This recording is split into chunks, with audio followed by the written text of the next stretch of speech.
Salut, bonjour et bienvenue à toi dans cette nouvelle vidéo. On commence une nouvelle série. Dans celle-ci, une nouvelle série de vidéos, on va réaliser des gommages. On va faire que des gommages d'ailleurs. On va faire des gommages à base de plantes ou à base d'épices, mais ce seront vraiment des gommages 100% végétaux, sans conservateur, sans substances douteuses. Voilà. C'est tout ce qu'il y a de plus sain, tout ce qu'il y a de plus économique, tout ce qu'il y a de plus naturel. Tu peux obtenir de l'efficacité, même j'ai envie de dire, avec ces gommages qu'on va préparer ensemble, qui sont du coup beaucoup plus riches en actifs et qui seront par la même occasion beaucoup plus efficaces. Allez, on y va préparer la première recette tout de suite. Voilà, donc pour réaliser cette recette, il nous faudra du sucre de canne, donc sucre de canne complet, voilà, dont on aura besoin. Allez, on passe en voix off, ce sera beaucoup plus confortable pour l'écoute. Personnellement, j'aime le sucre de canne complet. Je préfère le sucre de canne complet au sucre blanc parce que dedans, on va retrouver quand même des minéraux. Donc le sucre blanc en est complètement dépourvu. Ou alors on contient très très peu.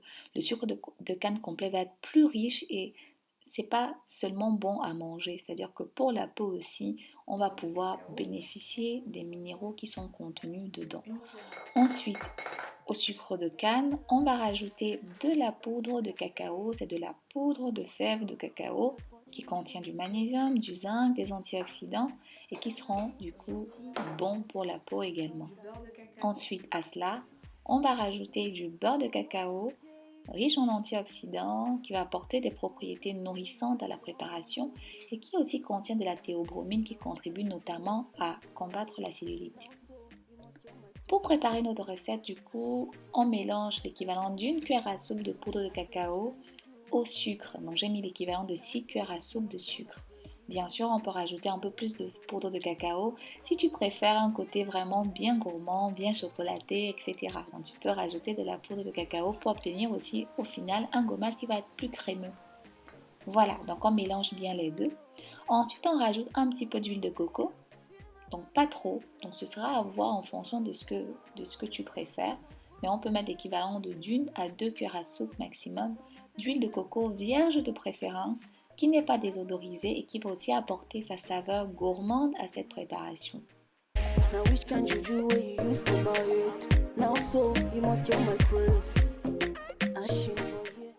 Ensuite, on va rajouter du beurre de cacao fondu qu'on a fait fondre au bain-marie au préalable et on va l'ajouter dans notre préparation. Donc j'aime bien rajouter le beurre de cacao dans certains gommages pour plusieurs raisons, pas seulement pour ses propriétés, mais surtout pour au niveau de la texture, avoir un gommage qui va se solidifier, qui va avoir une texture assez facile à travailler. Donc j'aime bien ça. Et tu verras par exemple que pour ce gommage, si tu le laisses reposer pendant 24 heures par exemple, tu vas avoir quelque chose de beaucoup plus facile à travailler, à étaler, à manier, à utiliser sur la peau. Voilà, donc on mélange bien notre préparation, on verse le tout dans un pot qui a été désinfecté ou qui a été stérilisé dans de l'eau bouillante par exemple. On étiquette, c'est un soin qui se conserve très très bien, pas besoin de rajouter de vitamine E puisque les huiles qui ont été utilisées dans cette recette sont plutôt très très stables, donc aussi bien le beurre de cacao que l'huile de coco. On n'a pas besoin de rajouter de vitamine E, pas besoin de parfumer non plus puisque cette saveur est déjà très gourmande, c'est une très bonne odeur, donc il n'y a pas besoin de parfumer. Au bout de 24 heures, on obtient cette texture, on obtient un gommage qui est un peu plus solide, mais facile à manier quand même, qui fond sur les doigts, qui fond sous les doigts et qui va fondre également sur la peau. À appliquer bien sûr sur peau humide, un gommage que tu ne dois pas hésiter à préparer pour te l'offrir et aussi pour offrir à tes proches, à tes amis, pourquoi pas. Et cette recette est aussi dans le magazine Binyanga du mois de décembre. Donc Binyanga Magazine, c'est un web magazine qui met en avant les talents, les trésors, les portraits, les trésors d'Afrique tout simplement. Donc dedans, tu vas retrouver pas mal de rubriques qui peuvent d'ailleurs t'intéresser. Voilà, donc je te mets le lien en barre de description et tu pourras le consulter depuis ton téléphone, depuis un ordinateur. Bref, enjoy!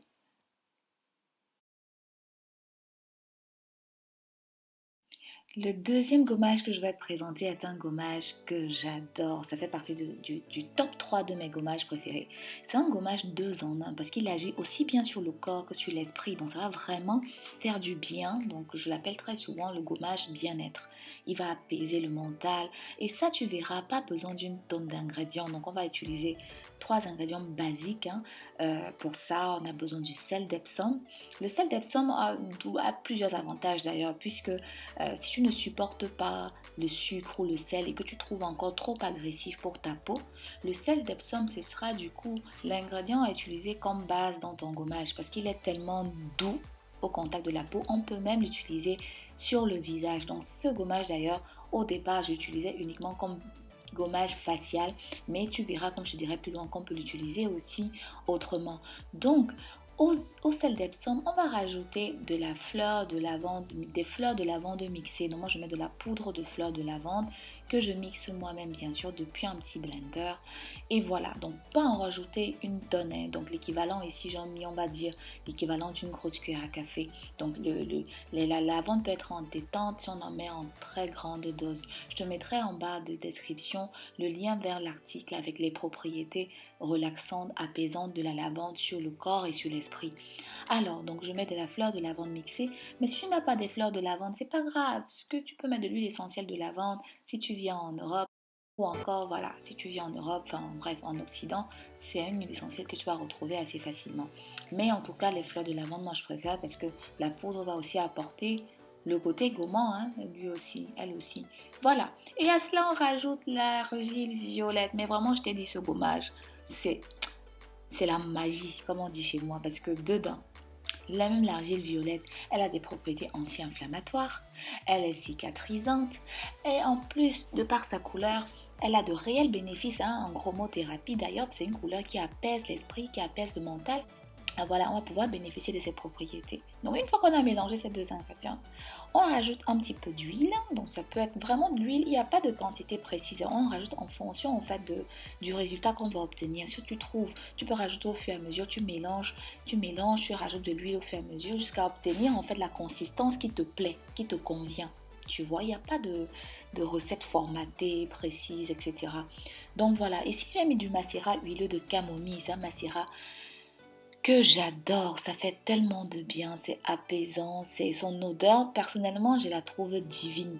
J'en ai rajouté dans ce gommage pour bénéficier, pour qu'elle puisse agir en synergie avec les autres propriétés du sel d'Epsom et et de la lavande également. Je disais que le sel d'Epsom est très doux au gommage, ça fond sous la peau, ça n'agresse pas, tu verras. Si tu l'as déjà testé, tu sais de quoi je parle. C'est un sel que j'aime tellement que j'ai écrit un livre de 20 recettes à base de sel d'Epsom. Donc, je te mettrai le lien prochainement dans une vidéo à venir.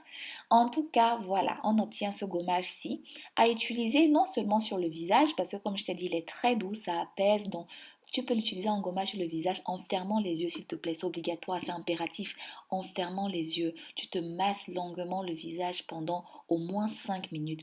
On peut l'utiliser également sur les zones du corps qui sont assez douloureuses. Donc si tu as des tensions dans le corps, des zones qui te font mal sous l'effet du stress, donc si tu es très stressé, tu es tendu, ça a utilisé sur les parties tendues de ton corps justement.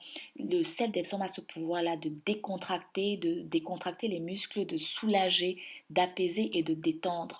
Donc tu l'auras compris, c'est un gommage qui est complet, qui va vraiment faire du bien aussi bien à ton corps qu'à ton mental. Voilà, on y va pour la prochaine recette.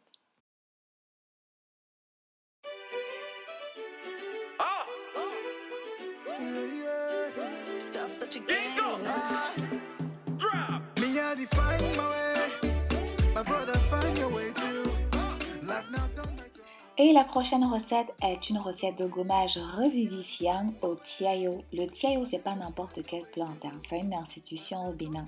C'est simplement le basilic africain et bien sûr, je t'en parlerai un petit peu plus dans la vidéo, dans une prochaine vidéo parce que c'est une vidéo qui est quand même un petit peu longue et en l'ajoutant à celle-ci, elle devenait vraiment très très longue. Donc pour pas qu'on finisse avec une vidéo qui dure 20 minutes, On va présenter le tiao dans une vidéo à part qui viendra dans les prochains jours. Et bien sûr, comme je te disais en début de vidéo, il y aura d'autres recettes de gommage à venir. Donc je t'invite à rester connecté et à me laisser en commentaire de ce que tu as pensé des gommages qu'on a présentés dans cette vidéo. À très vite!